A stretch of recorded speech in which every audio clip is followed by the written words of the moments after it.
Welcome into Duval Daily, presented by GenJag.com. I'm Jordan DeLugo. Thanks so much for tuning in here on Monday, February 3rd. Yes, we are in the month of February. Absolutely unbelievable. I'll tell you what, been seeing a lot more Jags gear around town last week and a half. I'm not sure why, but certainly been seeing a lot more. So that's exciting times, certainly. I think there's some juice in the fan base, which is huge.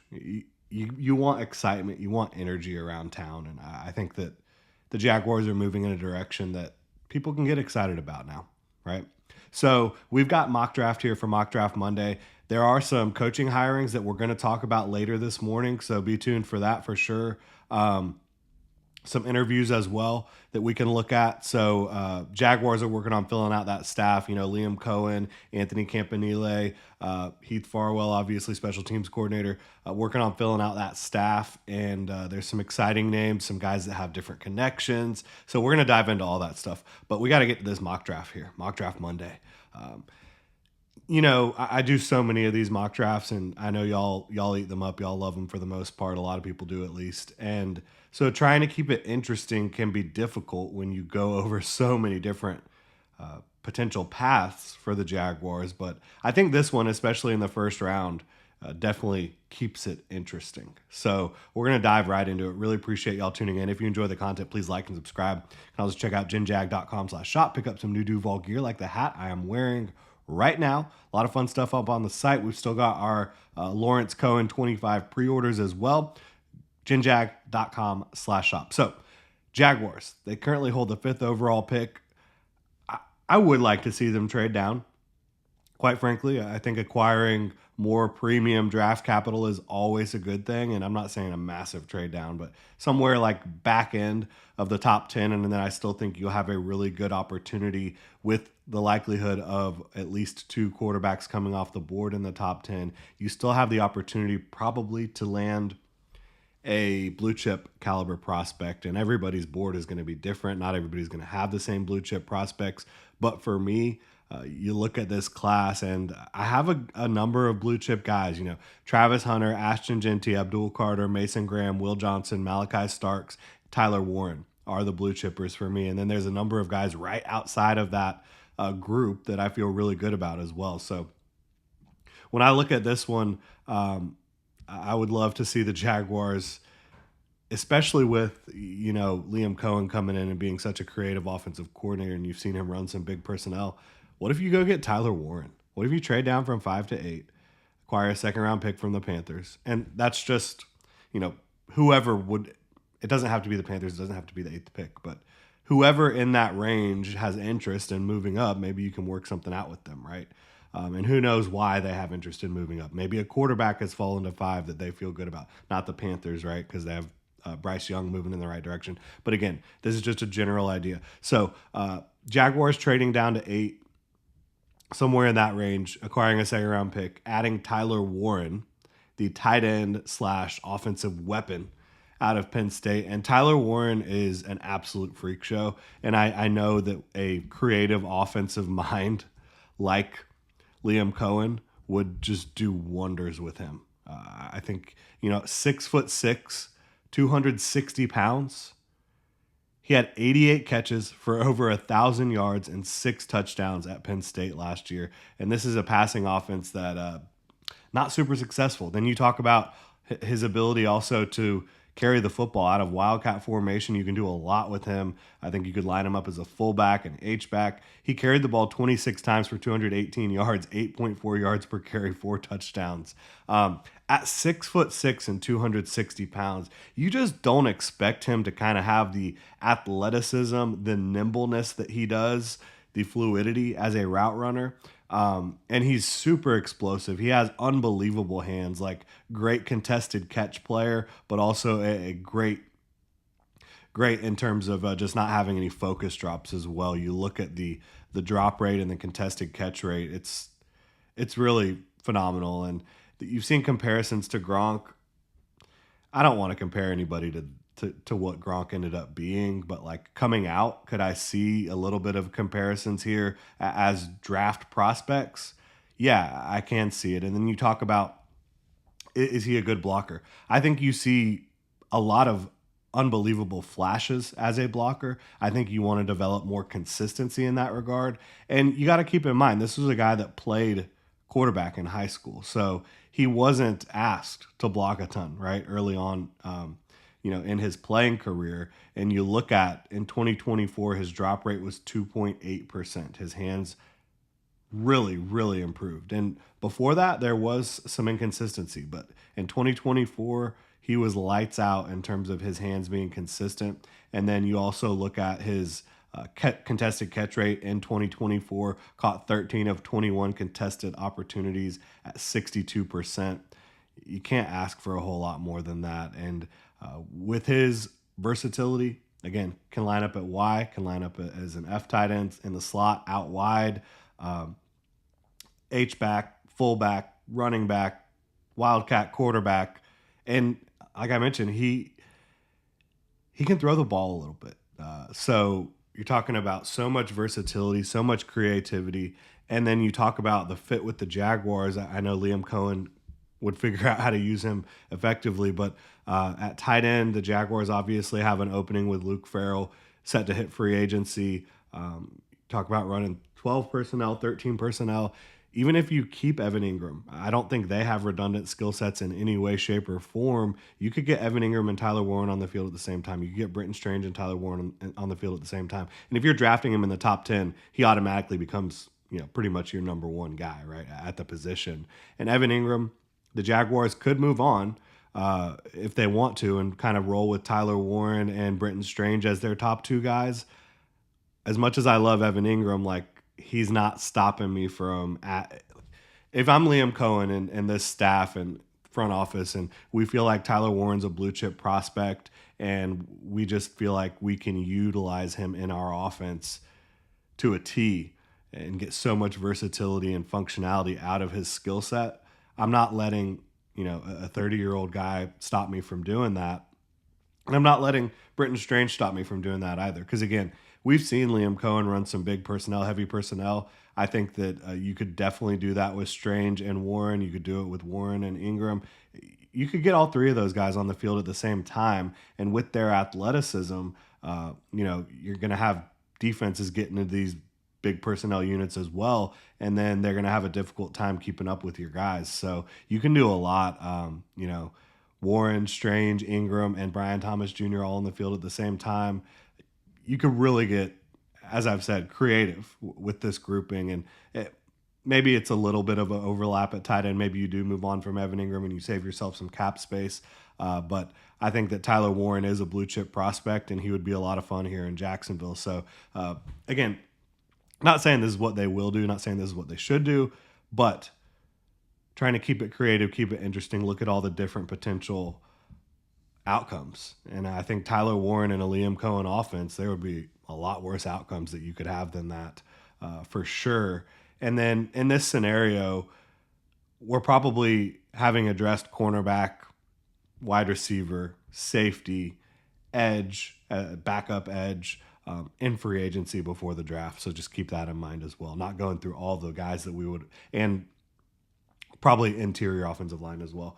Not going to go through all the guys this time that we would have ended up picking up in free agency because I've done that quite a bit. You can go back and check out some of those episodes, but there's a lot of talent available at safety, at corner, at interior offensive line. There is edge depth available. So, and there's going to be wide receivers you can bring in as well.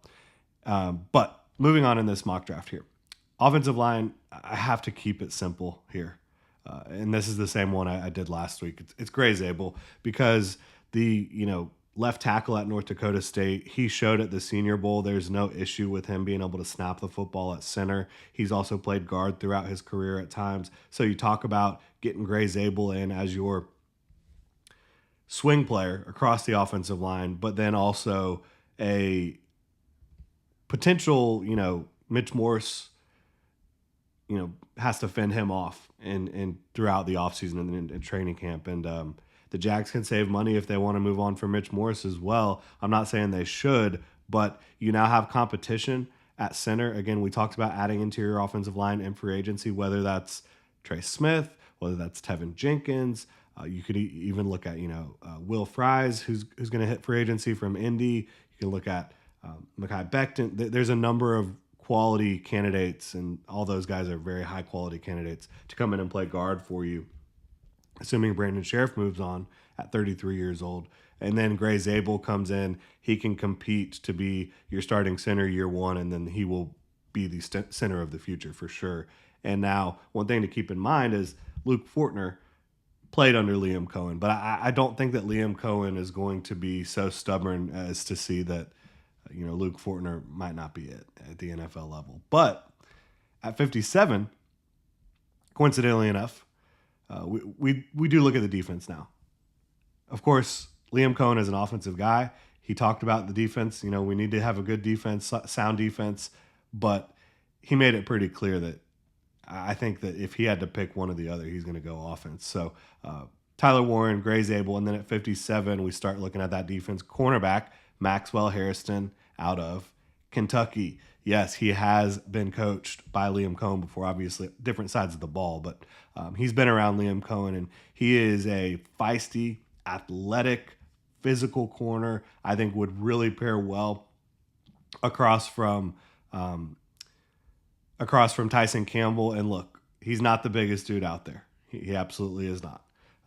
What did he weigh in at the Senior Bowl? I've got the numbers here. Maxwell Harrison, where you at, buddy? There you are. So he's 5'11 and a quarter, and being just under 6 feet, that's good height for a corner. Like, you don't need guys that are as tall as Tyson Campbell necessarily, right? 179, so a little light. That's not like detrimentally light, especially in this day and age. A lot of cornerbacks are playing in the 180s, so I think you could get Maxwell Harrison up to a more comfortable weight over the first couple years of his career, and I don't think that playing at 179 is really going to be detrimental to him being able to get out on the field early in his career. And he's got 31.5-inch arms, which is very good length, proportional length for his size, which helps him disrupt at the point, catch point, and throughout routes, and early on in routes as well, when you're allowed to kind of get a little bit more physical. And he has a 6'4" wingspan, right? So this is a guy that has some length to him, and he's not like elite length like Tyson Campbell, but he's got enough length, physicality, certainly a good athlete, plays the game physically, plays the game smart. I think he's the type of guy getting him, at 57 feels like a value at this point. And I think that there's going to be a ton of value at cornerback in the second and third round of this draft. So that's a guy I'd certainly have my eye on. There's several other players I really like. Azareye'h Thomas, who really makes most sense if you're going to be playing a lot of press. If you're not playing a lot of press man coverage, I don't think Azareye'h Thomas is necessarily going to be best suited to be playing off zone coverage all the time. Certainly can do it, but I think you're going to make the most of his skill set if you have him up at the line of scrimmage. Darian Porter, a really talented youngster as well. We go Max Harrison here. Keep it fresh, keep it interesting. And then at 70, Darius Alexander, who, if y'all watch Senior Bowl practices, my goodness, he was unblockable. Interior defensive lineman out of Toledo. He was a guy where I already had a third-round grade on him coming into the week just based off tape. But again, unblockable. And there's a lot of NFL talent on the offensive line in Mobile, and nobody could block him. And I really wished we saw more reps between him and Gray Zabel, which we just didn't see those. But Darius Alexander, about 6'4", 304 pounds, huge hands, 34-inch arms. The guy's massive. And as a penetration style player who has shown the ability to line up at 3 tech, line up at 5 tech, line up at 4i, anywhere between 3 and 5. And you've seen him beat tackles. Like, you saw him beat tackles at Mobile, lining up outside of them or head up with them. And he's got a bag of pass rush moves. He's strong. He's physical. I think Darius Alexander is going to be a day 2 player. He might even sneak into the back of round 1, how well he's performing in this pre-draft process. I think he's going to test well. And so getting him to kind of supplement what you have up front with your defensive line, interior defensive line, doesn't necessarily have to come in and be that immediate starter for you. But if you have Darius Alexander and Mason Smith as your your building blocks for long term on the interior, plus, Jordan Jefferson if he shows development. I think that's pretty exciting. Then at 88, Tez Johnson, the slot receiver out of Oregon. I just think he's going to be uncoverable out of the slot. And so, as a creative play caller that Liam Cohen is, as a guy that thinks about players, not plays, getting his guys the football, Tez Johnson, he could be one of the best slot receivers in the league early on in his career. The way he is able to create separation with his fluid movements, his understanding of leverage. Look, yeah, he's only 156 pounds, and that's why you're able to get him towards the end of day 2 of the draft. But he, better contested catch guy than you would expect, better at, holding up against tackle attempts and sometimes breaking tackle attempts. And certainly he will leave you in the dust with his quickness, agility, explosiveness. I love his game.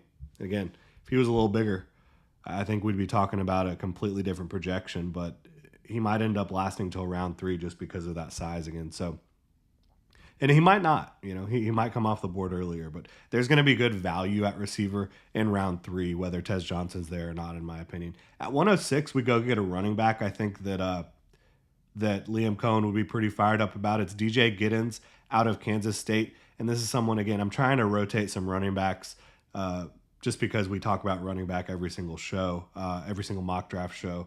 And I love Travion Henderson. I would love to see him. I'd love to see a lot of different guys that we've already talked about. But DJ Giddens, he's got some size. He's about 212, 215 pounds. But at that size, I don't think there's anybody that brings the same level of quickness, agility, explosiveness, creativity with the football in their hands. He's a really unique type of player. Kind of reminds me shades of New York Jets running back. Came out of Iowa State a couple years ago. Of course, I'm drawing a blank on his name for some reason right now, but he's absolutely fantastic running back in the NFL. Breece Hall, excuse me.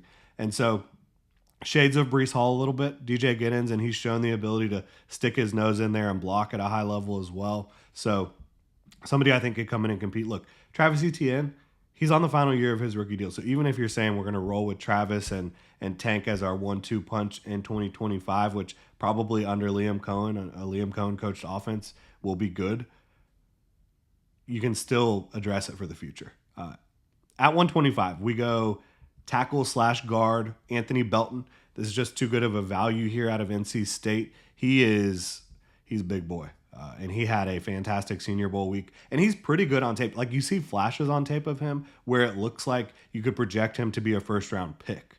But then there's also some low lights as well, where you're kind of like wishing that the consistency was there a little bit better, that his hands and feet were marrying up a little bit better. But overall, he did great at the Senior Bowl. And you saw him play a ton of guard at the Senior Bowl as well. So I think, and again, this guy's almost 6'6", 6'5.5", 345 pounds, big hands, 34 and 5/8 inch arms, almost a 7-foot wingspan. This is a get off the bus type of guy, no doubt about it. But then you talk about, okay, how comfortable are we at tackle after Walker Little and Anton Harrison? Do we really feel that good about Javon Foster? I think he could have showed a lot more than he did in year 1. And he didn't have opportunities to get on the field, right? But I think part of that reason is he wasn't ready. And so I think Anthony Belton is a much more physically impressive prospect than Javon Foster was coming out. And you talk about, so maybe he could be your swing tackle, but then you also look at guard. And Ezra Cleveland, if you want to get cheaper at left guard following the 2025 season, which I'm not saying you need to, because Ezra Cleveland is, I think, on a very value deal. He's not making a ton of money for a starting guard, and I think he's a good football player. But Anthony Belton, he could potentially provide more physicality, more length, and the ability to just beat up on your opposing interior defensive lineman. Like, if you talk about having Gray Zabel at center, Anthony Belton at left guard, and again, this is probably 2026, not 2025, but moving forward in the future, Belton, Zabel, and then what if you added like a Trey Smith, I don't know, some ads playing in the background here, a Trey Smith or a Tevin Jenkins, even Mekhi Becton, like, that is a nasty interior trio that can really blow some teams up. and help you get that run game going, help your offense stay on the field, keep your defense fresh, all that good stuff. Then at 143, we go wide receiver, another receiver. We took a lot of receivers in this draft because I think it's just always one of the positions that's just deepest and most valuable. And wide receiver Torrey Horton out of Colorado State. He's a guy we've talked about. He's about 6'1", 6'2". He's got really good length. He's got a big catch radius, nice contested catch guy. Doesn't have the biggest frame, but he's able to go up and extend for the football. He's a good route runner. He almost always makes the first guy miss after he catches the ball. He's looking to, make a move and get some yak. So I just am a big fan of his game. He's been very productive throughout his career. So that's somebody at 143 I just see a lot of value in. And then at 184, quarterback Tyler Shough. Shough was the best quarterback at the Senior Bowl, bar none. He's an older prospect at 25 years old. You're not asking him to come in and be a starter. You're trying to develop him into a long-term backup for Trevor Lawrence. Drafting him here, you have him under contract for 4 years. I think that could be a really nice situation to keep him here and have a backup behind Trevor Lawrence for a good amount of time that has arm talent, that has just some moxie about him. Operationally, he looks just a lot more comfortable, and he's played a lot of football, so it makes sense. But he looks a lot more comfortable than a lot of the other quarterbacks you've seen in this class, just handling all the different little minutia type things of playing the quarterback position. At 196, we go cornerback / safety Upton Stout out of Western Kentucky. He's undersized, and that's why he falls, but he plays the game very physically. He plays smart. He plays fast. And he can play outside corner. He can play safety. He can play nickel. He can do a lot of different things for you. And I wouldn't be surprised if he ends up being a starting safety in the NFL the way he brings it. I love his game. And then at 223, wide receiver Kyle Williams, who for some reason is extremely undervalued out of Washington State. And look, there's a good chance you're going to see some names at wide receiver if this is the way it goes. Drafting 3 receivers, that you see a name like Devin Duvernay not making the team. I think that each one of these guys would, Tez Johnson would obviously be on the team. So you have competition on the back end of the roster between Torrey Horton, Kyle Williams, Parker Washington would be competing for a job in this situation. And I think competition will breed the best success at the back end of the roster at wide receiver, and kind of help these guys take their games to the next level. Kyle Williams is a 5'10", absolute dynamo, great athleticism, kind of a natural. I think that he's really, really impressive as a route runner and somebody tracking the ball down the field, going up and extending for it. I think he's explosive to go get footballs, even though he's not the biggest dude out there. So I'd be pretty excited about this one. Again, trying to come up with some ideas that are a little bit different than what we've done before. So let me know what you think about this mock draft in the comment section below. If you enjoy the content, please like and subscribe. Y'all have a good one.